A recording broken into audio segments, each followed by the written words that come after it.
Good morning, vinyl community. It is a Monday morning here in Virginia where I'm at, and we are going to jump on a little thread today. So, saw this over the weekend, I believe. Man, this weekend was a blur.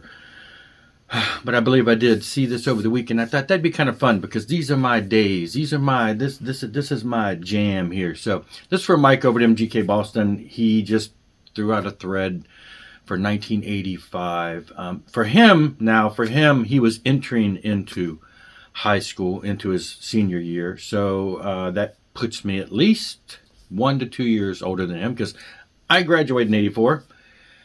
Yes, that means that I've got a 40th anniversary, a 40th reunion coming up in a couple months with my class, and I have registered for that now that I'm back here living.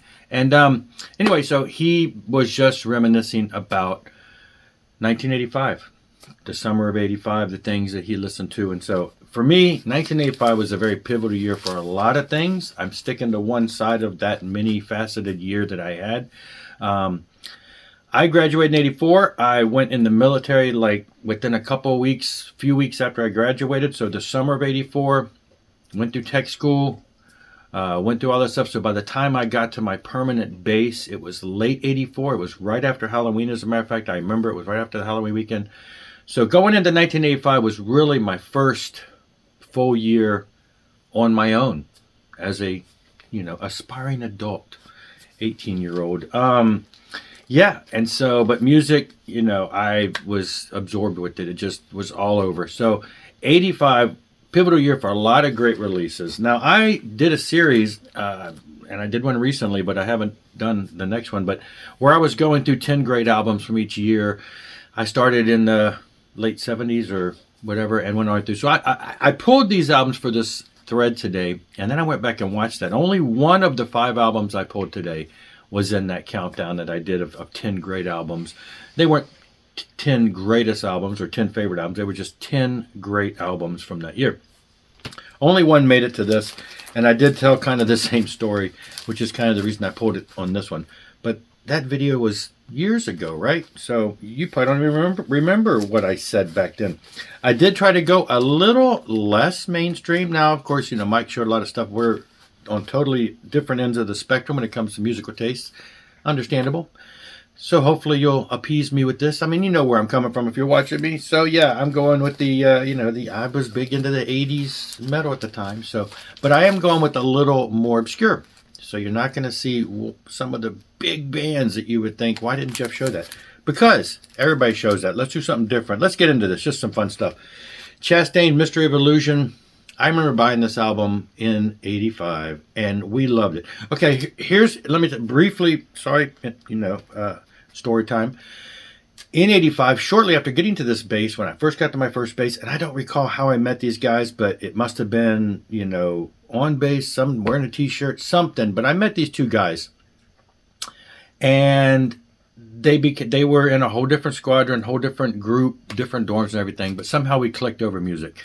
And they were the guys that the 3 of us would catch the bus on payday, Friday or whatever, and head to the town. We didn't have cars, head to town and go to the record store. And we bought records. These were the guys I hung out with that had a lot in common with music. We spent a lot of time in their room. They were the ones that introduced me to Megadeth. The first Megadeth album came out. They were listening to that. We were listening to all that underground, all the Metal Blade stuff, everything. So at some point we discovered this band Chastain. It was, I don't think they were on a major label. Didn't know anything about them. This is pre-internet, of course. Didn't know anything about them. Guitar player shreds, vocalist kills. I, for the longest time, thought the vocalist was a male. She's got a great voice. She sounds, it could be, back in the 80s, all the guys sounded like girls, so it was kind of hard to tell when a girl came out. She had a raspy metal voice. And it wasn't until much later that I discovered that Leather Leone was a female. Absolutely, this album just took our breath away, took it by storm, just blew us away. Absolutely great stuff. So still to this day, love this band. And Chastain, the band, while Leather did not stay in the band, she was in the band for the biggest chunk of time during those days. But almost every singer that he's gotten to fill the slot in Chastain has been a female. And then he's done a lot of stuff on the side, but the Chastain band tends to always have female vocalists. So this is the one I showed last time, and that's Long Live the Loud by Exciter.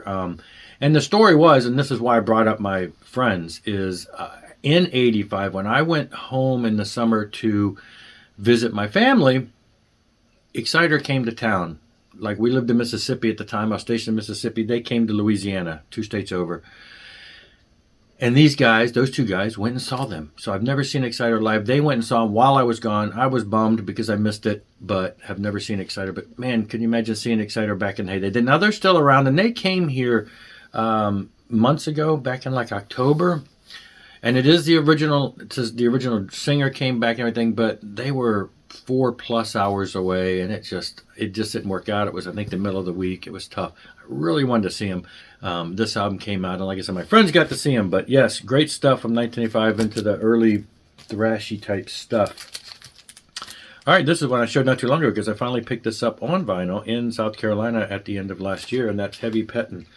Rock Ain't Dead. Anyway, this is the second Heavy Pettin' album of the day for us, and you know, a band that was kind of being groomed to be the next Def Leppard, next big band. Def Leppard was starting to break at this time, and these guys had similar sound. You know, they're from overseas over there, so they were really going for that Def Leppard sound. And anyway, just love this stuff. The first couple albums, they did some stuff after that. Was it blah, blah, blah, blah, blah, Big Bang, or there was another album they did, which is really good. It was a couple years later. And so this was great. Love this.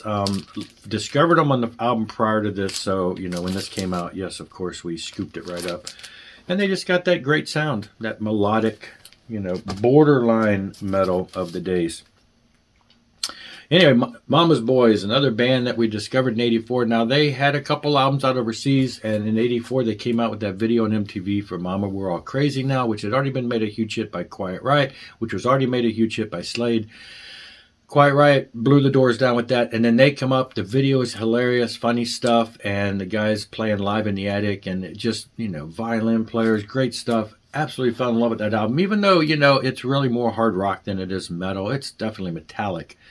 But for some reason, Mama's Boys really struck a chord with me, and I really loved them. So yeah, I just loved it. Loved the look of it, the feel of it, the attitude of it, and just loved this band. And so this album was very, very fun back in the day. And then this one, Warrior, not Warriors. I was watching a video last night, and the guy mentioned a band called Warriors. Twanger's Turntable was talking about Warriors, and I said, oh, Warrior.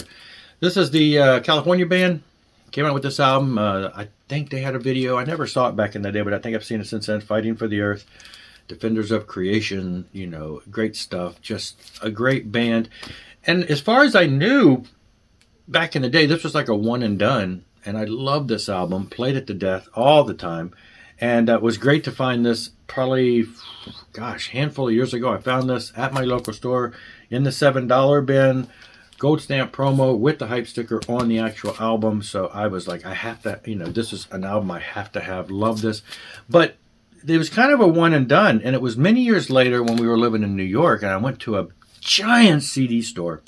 I was into CDs at the time. And this would have been mid-90s. I'm flipping through the CDs, and I'm always like visiting it, looking for something Warrior. I don't know, just is there, seeing if they had that on CD or something. And I saw one, the Alien one, and I'm like, is that the same band? Because the logo, it just said Warrior, and I'm like, huh, because I didn't know that they put anything else out.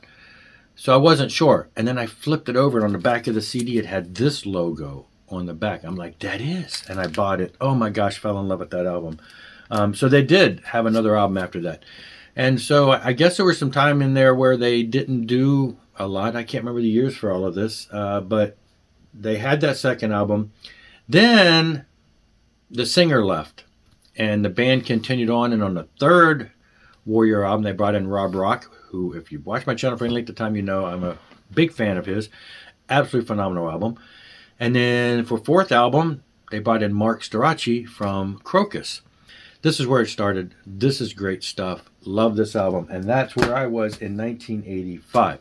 Great stuff. Anyway, check it out. I'll put a link below for Mike's original video. You can check it out. Maybe jump on board and see where you were in 1985. But that's it for this one. I will see you later. Rock on and rock hard.